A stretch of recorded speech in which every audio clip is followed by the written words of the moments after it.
is about the Achilles heel of the Indian manufacturing ecosystem. Yes, I am talking about the fighter jet engines. Prime Minister Modi appealed to the youth and the government departments to produce made in India jet engine for our fighter aircrafts. मेरे देश के युवा वैज्ञानिकों को, मेरे talented youth को, मेरे engineers को और प्रोफेशनल्स को और सरकार के हर विभागों को भी मेरा आह्वान है,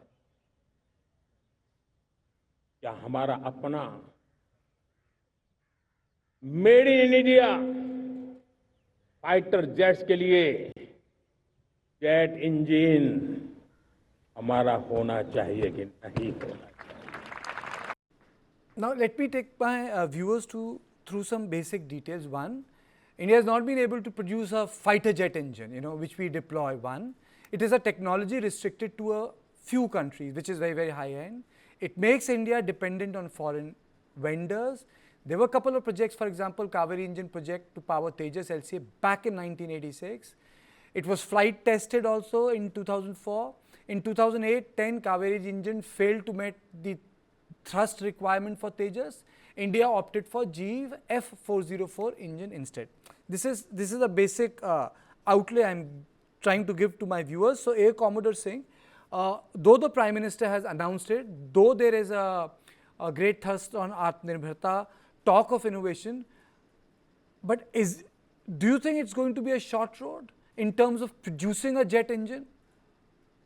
Kartikeya, it's extremely important to understand that designing and producing a jet engine is an extremely complex engineering feat because it involves thermodynamics, it involves thermal management, material sciences, metallurgical precision, as well as aerodynamics and the flight path which the aircraft or flight envelope which the aircraft will be flying. Remember, the aircraft starts from 0 speed on ground and then it goes up to Mach 2. It may go up to Mach 2, which is 2,400 to 2,500 kilometers an hour.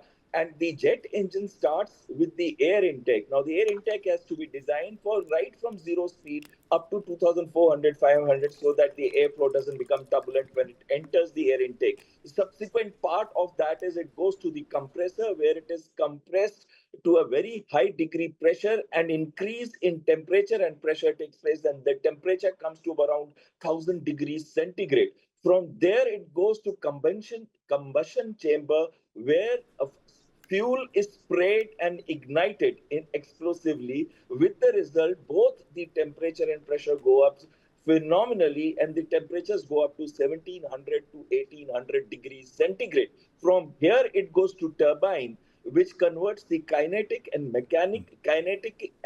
thermal energy into mechanical energy and rotates the shaft on which the compressor blades are running. It also converts the energy through the generators into electricity, which powers most of the systems of the aircraft. From there, the airflow goes out into conical exhaust and it is released at a very high velocity. With the result, Newton's third law come into business: every action has equal and opposite reaction, and the aircraft moves forward, accelerating, whether in any plane. Now imagine the complexities where you are involving very high degrees of temperature and pressure, where you're involving blades that have to withstand. Initially, there was a technological gap when the GTRE started working on this in 1989, when $57 million were allotted, though the approval was given in 1986. And in 1995, they could run prototypes on ground. And like you rightly said, in 2004, it failed the high altitude test in Russia. And subsequently, it did pass the high altitude test sometime about 5-6 years later at altitudes of 12 kilometers, but the engine was very under par. Today, the same engine is going to be used with Ghatak drones, and it could not perform with the result that 90 kilonewtons is today required either for MCA or for the LCA Mark IIs, because they are 25-ton aircraft.